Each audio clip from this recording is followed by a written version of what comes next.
दोस्तों, एपीजे अब्दुल कलाम ने कहा था कि सपने वो नहीं होते जो आप सोते समय देखते हैं, बल्कि सपने वो हैं जो आपको सोने नहीं देते।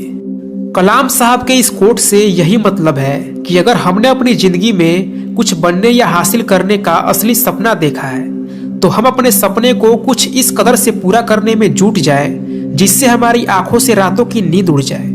क्योंकि नींद में आए सपने हम सवेरे तक भूल जाते हैं, लेकिन खुली आंखों से देखा गया सपना हम नहीं भूलते। इसलिए सपने खुली आंखों से देखनी चाहिए और उसे पूरा करने के लिए दिल से कड़ी मेहनत करना चाहिए।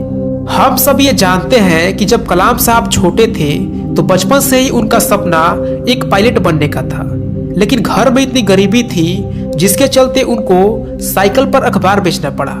लेकिन उसके बावजूद भी उन्होंने कभी हिम्मत नहीं हारा और अपने मजबूत हौसले और पक्के विश्वास से अपने सपने को पूरा करने के लिए पूरी लगन से स्टडी करते थे। आज मैं आप सभी को कलाम साहब के जीवन की एक ऐसी घटना के बारे में बताने वाला हूँ जिससे आपको ये समझ में आएगा कि अगर किसी व्यक्ति के अंदर कुछ कर जाने का जज्बा हो तो बड़ी से बड़ी मुश्किलें भी उसका कुछ नहीं बिगाड़ सकती। बात उस समय की है जब डॉक्टर कलाम MIT यानी मद्रास इंस्टीट्यूट ऑफ टेक्नोलॉजी में अपने 6 साथियों के साथ मिलकर एक फाइटर एयरक्राफ्ट की डिजाइन बनाने का काम कर रहे थे। तभी अचानक प्रोफेसर श्रीनिवासन वहां पर रिव्यू करने के लिए पहुंच गए। प्रोजेक्ट के डिजाइन और प्रोग्रेस को देखकर वे बहुत निराश हुए। उन्होंने कलाम से कहा कि कलाम, मैं तुम्हारे काम से बिल्कुल निराश हूँ, मुझे तुमसे एक बेहतर डिजाइन की अपेक्षा थी। कलाम ने कई सारे कारण बताए लेकिन उन्होंने एक ना सुनी। फिर कलाम ने प्रोफेसर साहब से विनती की और कहा कि सर, मुझे सिर्फ 1 महीने का समय दीजिए, मुझे पूरा विश्वास है कि मैं इससे बेहतर डिजाइन बना लूंगा। प्रोफेसर श्रीनिवासन ने कलाम की ओर देखा और कहा, देखो नौजवान, मैं तुम्हें 3 दिन का समय दे रहा हूँ। अगर सोमवार की सुबह तक तुमने इसे बेहतर डिजाइन नहीं दिखाया तो शायद तुम्हें अपनी स्कॉलरशिप से हाथ धोना पड़ेगा। प्रोफेसर की मुंह से यह बात सुनकर कलाम एकदम से स्थगित रह गए। उनके सपने, उनका भविष्य सब स्कॉलरशिप पर टिके थे।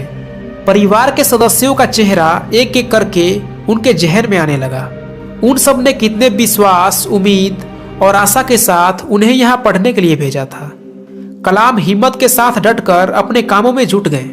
उस रात वे बिना खाए पिए पूरी रात अपने साथियों के साथ काम में लगे रहे। अगली सुबह बस 1 घंटे आराम किया। कुछ देर बाद हल्का नाश्ता करके और फिर से उस काम में जुट गए। रविवार के सुबह जब वे उस काम को कंप्लीट करने जा रहे थे तभी अचानक उनके कंधे पर किसी ने हाथ रखा। कलाम ने पीछे देखा तो प्रोफेसर श्रीनिवासन खड़े थे। प्रोफेसर श्रीनिवासन एयरक्राफ्ट की डिजाइन को देखकर बहुत खुश हुए। उन्होंने कलाम की पीठ थपथपाई और गले से लगा लिया और बोले कि मैं जानता था कि काम पूरा करने के लिए बहुत कम समय देकर मैंने तुम पर दबाव डाला, लेकिन मैंने ये उम्मीद नहीं किया था कि तुम इतना बढ़िया काम कर दिखाओगे। You have done a great job. दोस्तों, हर एक इंसान की जिंदगी में मुश्किलें आती है, कठिनाइयां और चुनौतियां आती है। अधिकतर लोग मुश्किलों को देखकर घबरा जाते हैं और हार मान लेते हैं। वहीं कुछ लोग APJ अब्दुल कलाम की तरह होते हैं। वे हिम्मत से हर मुश्किल और चुनौतियों का मुकाबला करते हैं और ईमानदारी से परिश्रम करते हुए जीवन में आगे बढ़ते हैं। दोस्तों, हिम्मत और मेहनत 2 ऐसे हथियार हैं जो एक इंसान को योद्धा बना देते हैं, जो जीवन के किसी भी क्षेत्र में आपको सफलता दिलाने की क्षमता रखते हैं। इसीलिए आप भी अपने जीवन में हमेशा मेहनत करते रहिए और कभी हार मत मानिए। अगर आपको ये वीडियो अच्छा लगा तो प्लीज़ वीडियो को लाइक करें और चैनल को सब्सक्राइब करके बेल आइकन ऑन कर लें। मिलते हैं अगले वीडियो में।